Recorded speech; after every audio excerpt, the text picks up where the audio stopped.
So we are here in beautiful Awajishima. I've got my good friend Alex with me here today, and he's got some interesting stories to share here. So, Alex, can you introduce yourself? Yeah, sure. Hello, Stephen. My name is Alex. I'm 27 years old from the UK, England, a fairly large city called Sheffield in the north of England. It's very cold there, always rainy, sometimes snows. England does have weather other than rain. Let's see. Yeah, I'm working here on Awaji with Stephen. One of my main hobbies that I'm slightly obsessive over, debatedly, is mountain climbing, but I also like doing other things such as yeah, writing, reading, the standard. I can cook as well. I'm technically a qualified chef. Yeah, I've got a fair bit of experience under my belt. Also worked at a mountain lodge and did my master's degree here as well. Sorry, in Japan, in Kyoto. I came here for the first time in 2016, and I think masters I entered. When was that? 2019. So yeah, there's a lot of other things as well, but Wow. And can you tell me exactly just how many mountains have you climbed? So yeah, in terms of mountains, there's a list of mountains called the 100 famous. There's the 100 famous, the 200 famous, and the 300 famous. I'm currently sort of working my way slowly through the 100. I've done 70 on there, but in terms of subsidiary peaks and such, it's somewhere in the 200, 250 range or so.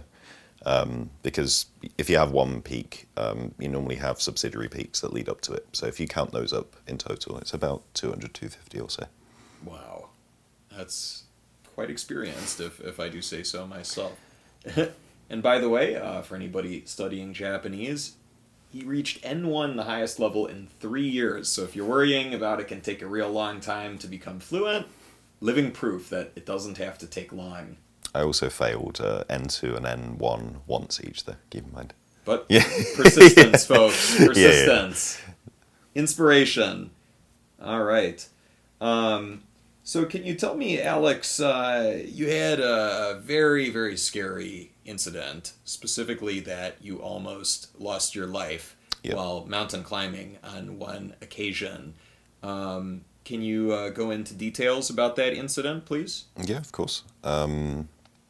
So that was 2.5 years ago now. 2020, June 20th, I believe, off the top of my head. It was on a Sunday. Very nice weather So I went, sorry, I'll start from the beginning.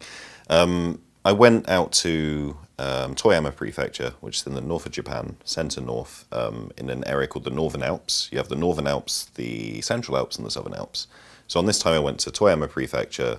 I was seeking to climb Mount Tateyama and then Mount Tsurugi.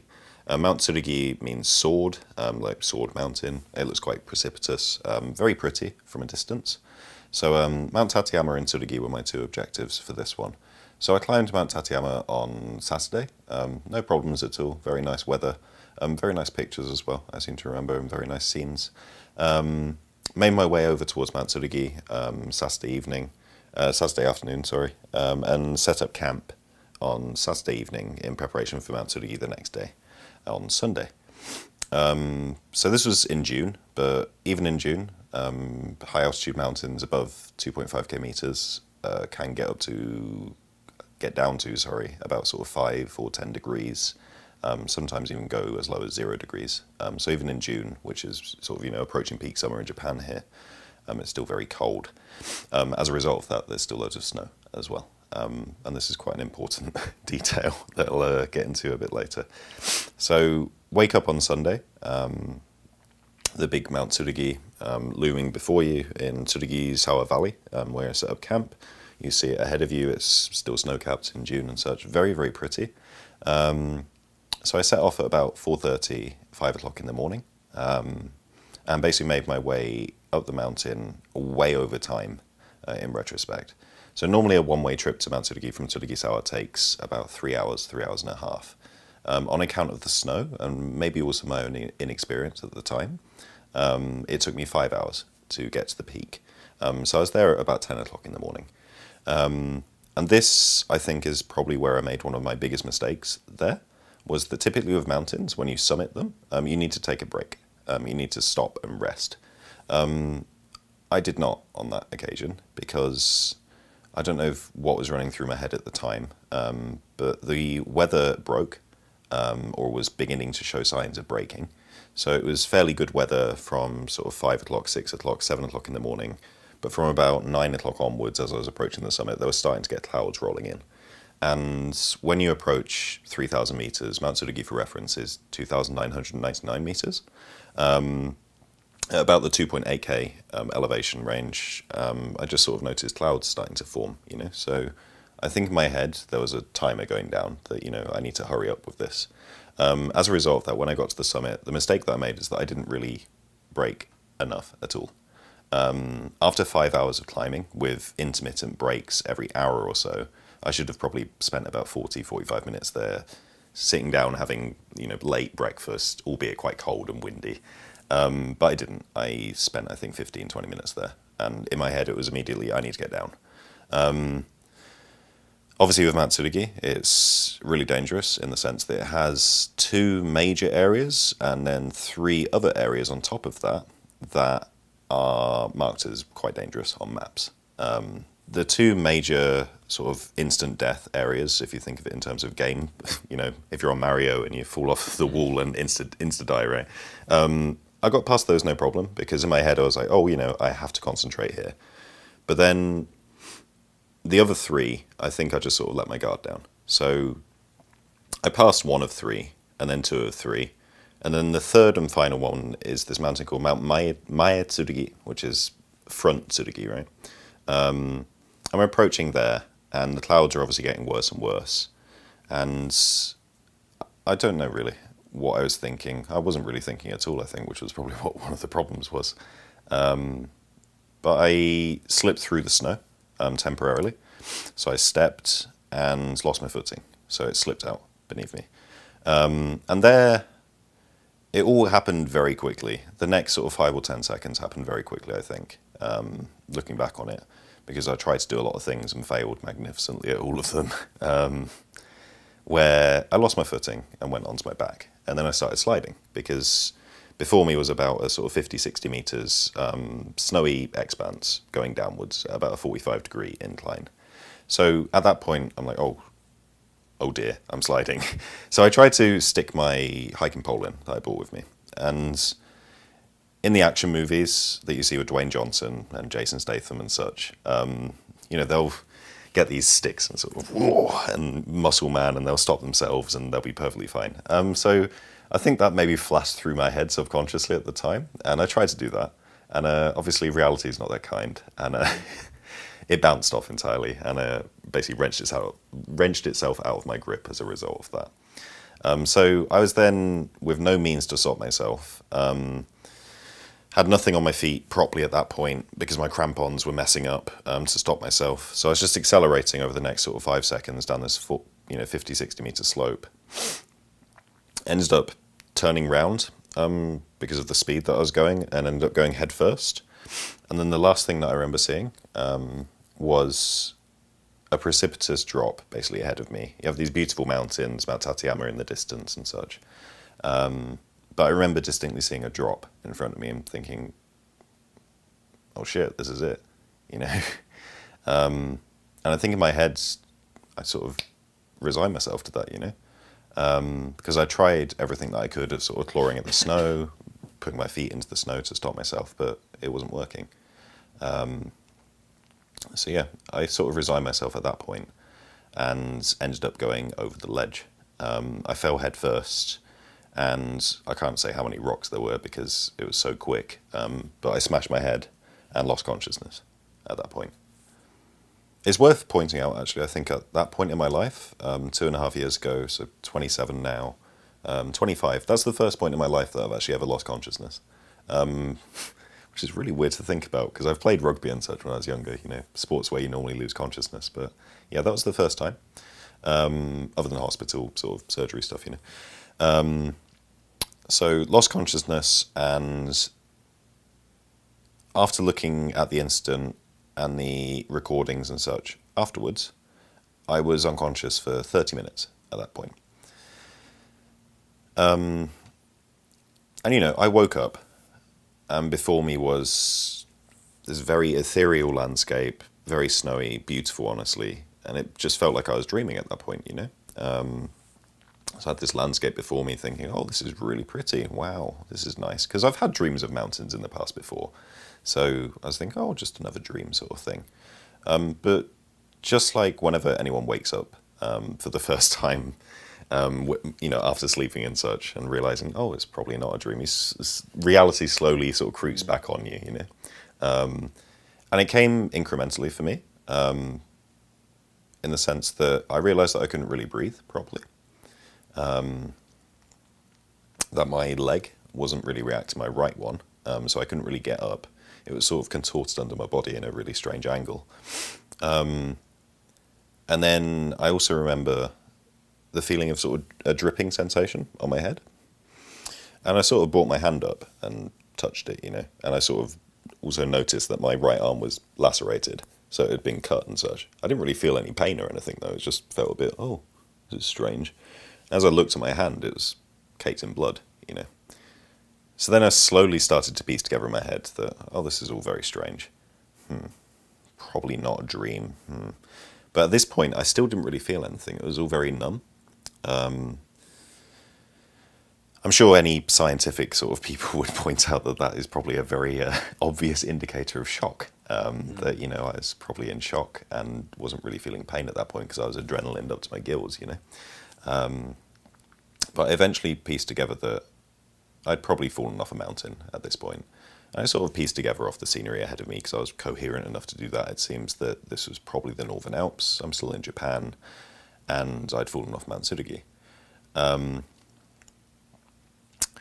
at that point, I was sort of at a juncture in my head because I remember looking at the scenery ahead of me thinking, oh, this is really beautiful, really nice.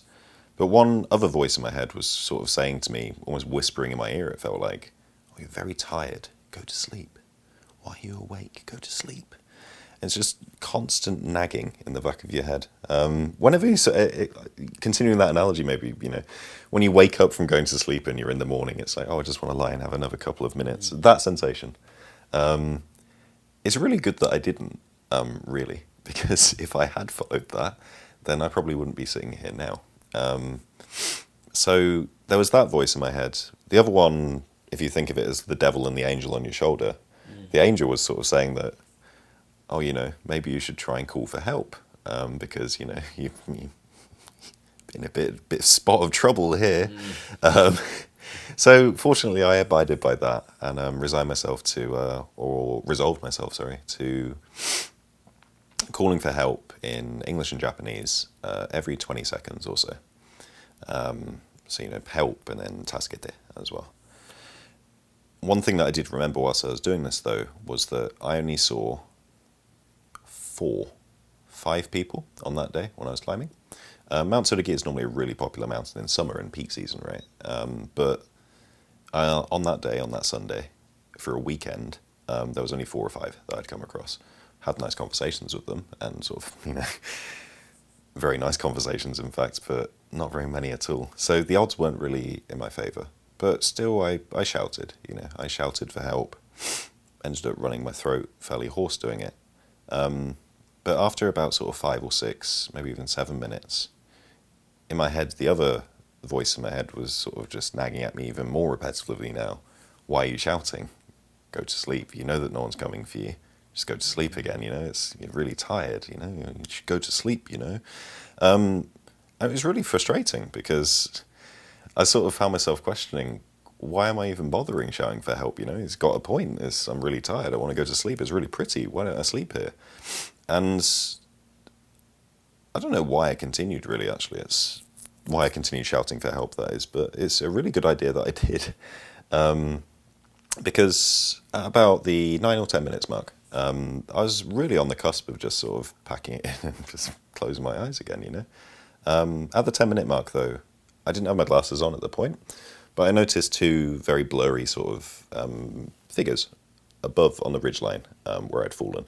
So I'd fallen about sort of 10 or 15 meters off that sheer face that I described earlier. And yeah, there were 2 blurry silhouettes above me in very bright fluorescent mountain clothing. And I heard one of them shout towards me. I think in Japanese it was something along the lines of "Dareka ochiteru yo," sort of thing, which my head was just in a mush though, because I sort of remember waving back at them, sort of thing, as if it was like sightseeing. Like, hello. It's like, oh, hi there. Wow. You know, you've got this guy is lying on this snowy little perch, where 5 meters right or left of him, it's about another 200, 300 meter fall. And it's just, it must have been so surreal for them to see that, you know. So I waved to them as in, hello. Unfortunately, they got the message, I think, that I probably needed help. Because they then descended down the ridgeline, fortunately didn't fall down it. One of them immediately gave me his coat and wrapped me up in it. And scarily enough, actually, at that point, I think I was sort of like, oh, it's probably all okay now. So I tried to close my eyes and go back to sleep. And the guy, he was like, oh, no, yeah. And it's like, he slapped me in the face, you know. And my eyes sort of shot open. And he was sort of saying to me, like, oh, necha damn it, you can't sleep. And I was still had this annoying as hell voice in my head, like, go to sleep. And fortunately, thanks to that guy in particular, even though he was quite hands-on with me, you know, which I'm sure some people might not appreciate, when you're lying in the snow, in shock, it was quite a welcome bit of aid. The other guy ascended back up the ridgeline and called in a helicopter because where I'd fallen was a data dead zone. So normally in the mountains in Japan, you have very, very good signal. So you have Docomo, it's called, one of the service providers. You normally get signal wherever you are, but where I'd fallen coincidentally, there wasn't any at all. It was a dead zone entirely. So he went back up the ridge and called it in. And I didn't know this at the time, but it only took 10 or 15 minutes, I think, for that helicopter to come in, despite the weather conditions. I'd never ridden in a helicopter before, and I'd never actually seen one up that close. But something that I didn't mention was that it was very quiet up until that point. You know, I could only really hear the sound of like my ragged breathing and this annoying as hell voice in my head. But then I think reality sort of crashed in on me a bit when the helicopter noise was roaring up ahead. Because then I realised that, oh shit, this hurts a lot. And I couldn't really get words out properly either without every breath feeling like icicles in my lungs. So one of the guys from the helicopter, he came down. I think he ascended up the ridgeline after looking at footage afterwards. So I'd fallen off that 15, and there was a snowy sort of incline about 200, 300 meters continuing down. I think he was lowered on there and climbed up. And then he obviously came up and sort of communicated with the guy who was looking after me with his coat and such, and sort of slapping me here and there. And basically carried me up into the helicopter. So he clipped me in, and they sort of reel you in, I suppose. You know, I don't really have any other elegant way of saying it. And just remember distinctly as we were going up, it was spinning so much. So they clip you in, but because of the propellers and how much force it's generating, it's just, oh, Jesus Christ. It's like a carousel, you know, you're going round continuously. It's like a spinner cup, you know, at the circus. But yeah, I remember as I was spinning though, I unfortunately looked down as well. And although it was blurry still because I didn't have my glasses, I could distinctly make out the massive red puddle of my own making, where I was just basically being raised from. I was like, oh, that's very strange. Obviously, I was in pain still at this point because I'd realised that, oh, this is reality. It was a bit disorienting to see that amount of blood, though, because the only points that blood had come out of me were my head here and the lacerations that were on my arm. So I'd lost a lot of blood from my head as a result of that. So it wasn't really too surprising when I thought about it when I was in the hospital later, why I was so disoriented. Because, yeah, that amount of blood loss was pretty crazy. But yeah, I was in the helicopter, very, very noisy, very loud. I think they were trying to talk to me in there, but I couldn't really muster any words at that point. They tried Japanese, and I tried to respond in Japanese, but I think they didn't really hear my words, so they then defaulted to English. Thank you, I guess. But yeah, English words weren't coming out either, but I just sort of tried to get by with hand gestures, you know. Then after being in the helicopter, just 10 minutes later, I was at the helipad at the hospital in, what's it called? Kurobe City in Toyama Prefecture. At which I was carted into emergency service and the emergency room, sorry, and yeah, the rest is history at that point. They immediately ended up having to staple my head. They rubbed a local anaesthetic on, and I think if you've ever used a hole puncher or a stapler, they basically used something like that. I didn't feel anything. I actually felt the skin being sort of stapled together, but there was no pain at all. It was very strange. I think it was 13 staples he put in. And yeah, the thing immediately afterwards that they discovered was that, oh, Alex has a fever, and he's also disoriented, and he has a headache. And unfortunately in 2020 it was the coronavirus time, so those are all symptoms of coronavirus. So they assumed that I had potentially coronavirus, so they put me in a quarantine room. It later came to their attention, however, that yes, the guy who was lying in the snow exposed for half an hour did not have coronavirus, but he'd contracted mild pneumonia. So it wasn't particularly pleasant on the first day because it did feel incredibly strange. The main damage that had been done is that I'd broken 4 ribs, the ones separated from the sternum. They were quite mild breaks, but still breaks. But unfortunately, with the sternum, the one just below it is in contact with your lung. So that had broken and punctured it. And at that point, my lung, I think, had, what was it they said? I think it was 300 millilitres of blood or so that had gathered in there, which is obviously not particularly pleasant, you know. So the reason for my pain whenever I was breathing was that. Fortunately, it was only my right lung, because I'd fallen on my right side, it seems. Then next was my right leg. The right thigh muscle, the front part of the quadricep had come detached from the bone. So the muscle had basically detached. It's niku banare, I think they call it in Japanese. But I couldn't really walk on this leg anymore, so at that point. So I had to be pushed around in a sort of wheelchair, which was quite humbling.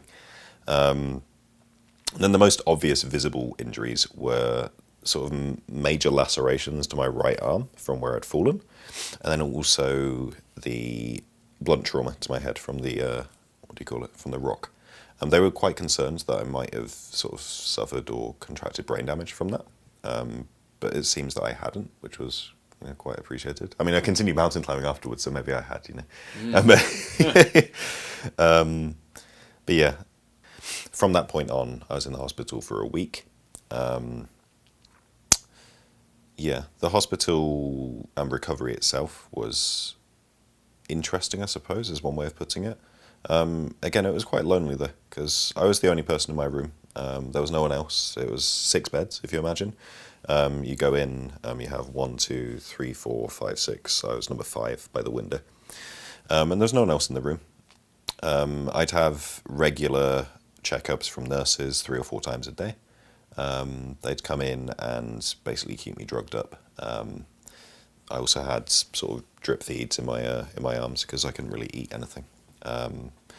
They also, unfortunately, this might be a bit too much information, but they also had to put a catheter in as well because I wasn't able-bodied enough to go to the toilet.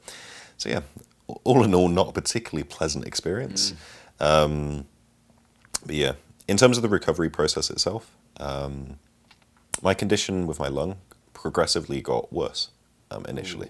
So from Monday and Tuesday, it went from 300 millilitres of blood to 400 to 500. 500 mils basically in my right lung gathering all at the bottom because it was still dripping and damaged, you know. So yeah, I remember on Tuesday being very down in the dumps about that. Because on Wednesday the doctor told me that, you know, if it hadn't gotten better by that point, they would have to do some form of surgery. The issue with your organs here is it's quite hard to operate on. So I think they were going to go with a sort of inserting a pipe or a tube of sorts to try and funnel out the blood, because any more than that was going to be really quite bad. For some reason though, maybe I was, I don't know, born under a lucky star of some sort. On Wednesday, it just completely turned around and started recovering naturally though. All turned around physically anyway, I think is quite important to mention. So for the remaining Wednesday, Thursday, Friday, Saturday, Sunday, 5 days, I basically focused on healing my body, I think, at doctor's orders. There were a few things that did happen as a result of that that did cause me to sort of reconsider what I was doing now, I think. So one of the first things that I did when I was actually in my quarantine room on the Sunday was call up my mother and my sister. And I wouldn't say I regret calling them up at all, because your loved ones and your family, they obviously want to talk to you, and they want to confirm that you're safe. One of the mistakes that I think that I might have made then, though, was that I called them on video. I called them on a FaceTime. And I was not particularly a sight for sore eyes on that day. I was very bloodied. I had this sort of bandage on my haphazard bandage-looking thing on my head, and I probably looked like a zombie, So when I called up Mum and my sister, who are both very, very strong people, very determined, very strongly spoken, and I really do respect them for that, But when I called them up in turn, they both burst into tears, and I didn't really know what to do in that case, because I tried to say to them through my morphined up state at the time that, oh, it's all okay, I'm alive now, and I remember laughing, and they just ended up crying harder as a result of that, And I remember thinking after that on the Monday and Tuesday, particularly when it was getting worse, that, oh shit, what have I done here, It's like, and I sort of came to realize at that point that maybe it's quite important to actually value those who think positively about me and be a bit more conscious about showing affection and affirmation towards that, Although that sounds quite mechanical, I think in my head it was an emotional decision, which is probably for the better. But in essence, what I'm saying is that up until that incident, I was, objectively speaking, quite reckless, I think, in terms of what I was doing. I can look back on it in retrospect, and hindsight is 2020, But, yeah.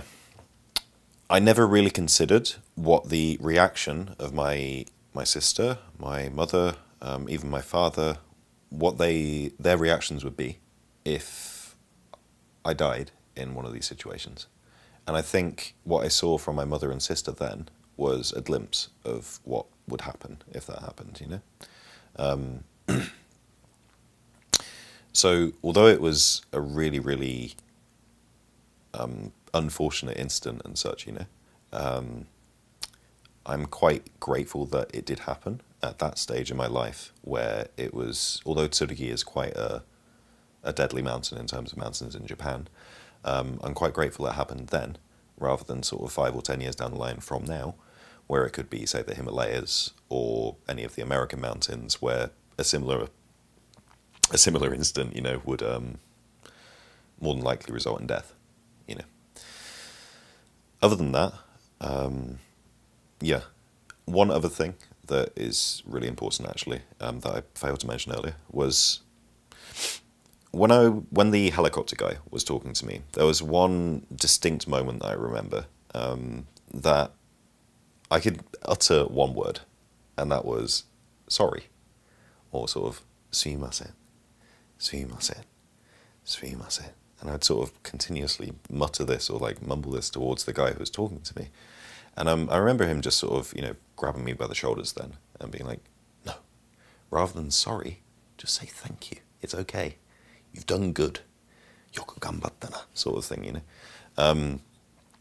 Although that sounds really cliche, and I'm aware that, it may sound cliche, it did really shake, I think, how not even just my loved ones, but people who do good towards me, and even if I feel guilty over something, it's always better, I think, to thank someone, rather than sort of excessively apologise and make them feel worse for it, One example that I sort of practice in my day-to-day now is, say if you're late for a situation, right? Rather than apologising for being late, just thank the person for waiting for you.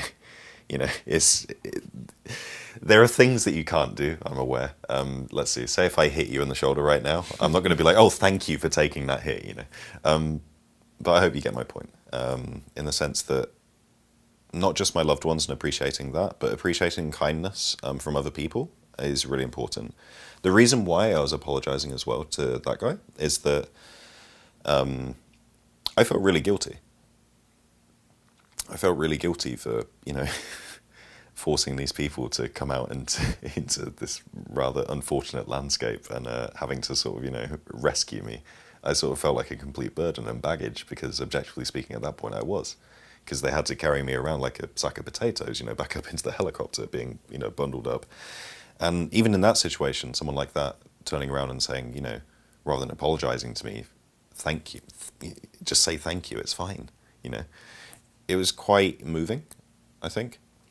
So those two major things are points that even now, I think in my day-to-day, I do try and actively carry out on my day-to-day life, I think. Yeah. So, now that this has happened, Alex, is there any advice you would give to your former self or for any other people who invariably will develop an interest in mountain climbing, how that they can stay as safe as possible? Yeah. So if it was my past self was very stubborn. So I feel like my past self probably wouldn't actually listen to what I'm going to say. But I would hope that other people would try and listen, I'm not by a long shot an expert in the field. And I think that ties into what I'm going to say, is that realize your own limitations. And I think it goes for a lot of things. When you step into a new sport, a new hobby, something new at all, just know that you're a beginner at what you're doing. I think one of the biggest mistakes that I made was biting off more than I could chew. Obviously, I love the outdoors. It makes me feel alive. It's really liberating. I'm sure some people feel that way about seeing cityscapes and such as well, But I feel really alive and liberated outdoors, and I don't want anyone to put shackles on me. So the idea of advice coming from someone, or the ideas of putting limitations on myself by doing it safely, my past self probably would have struggled to listen to that. But that, I think, was my biggest Achilles heel that probably led into that incident happening in 2020.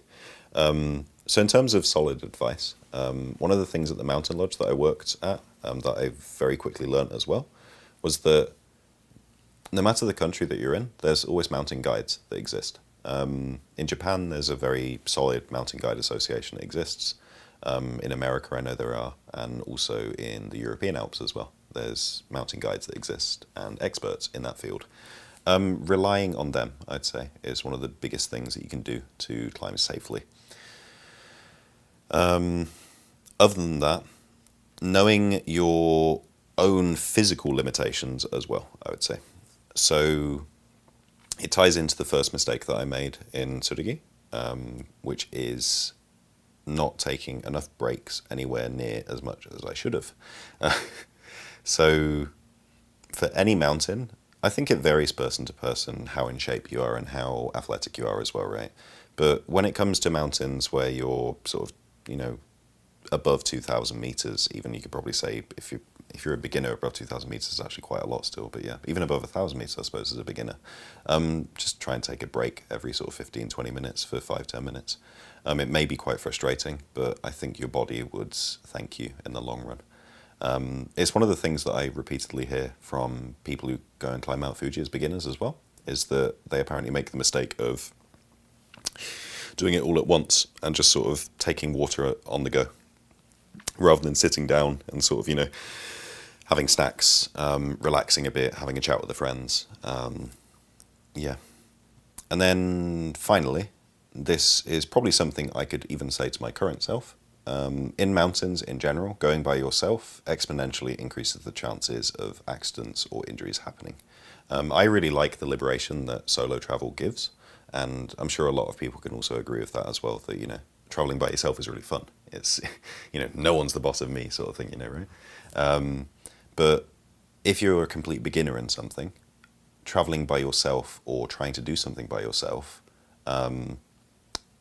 will increase the risk of something bad happening. Even if you're very well researched and looked into it and got all the gear and you're very athletic, if you've not experienced it yourself before, jumping into the unknown by yourself is obviously just going to be asking for trouble, I'd say. And then sorry this is going on, but finally, an often quoted piece of information from mountain climbing specifically is that concerning mountain accidents, 70% of them happen on the way down. It's the case in my Mount Tsurigi incident. For K2, the second tallest mountain in the world, the 1 in 4 death chance there, 70% of the time, or in most cases, come on the way down. Because most people, mentally, they've achieved the summit in their head, and they're just focusing on getting home. So one of the advices that obviously leads into there is that even if you've climbed the mountain safely, respect it and take care on the way down as well. It's so much easier to slip and fall, particularly in the snow, when it's on the way down, I'd say. And then, yeah, finally, one of the safest things that a complete beginner can do in terms of climbing mountains is maybe avoid the winter season or snow for, I don't know, you could put in any amount of time here, but I'd say sort of 6 months or a year of other climbing in other season, the peak season. So this varies country by country, but in Japan, typically the peak season runs from the end of rainy season, which is the end of July, through to about early November, late October, depending on the mountains. The Northern Alps have a tendency to get snow earlier. That's in Japan.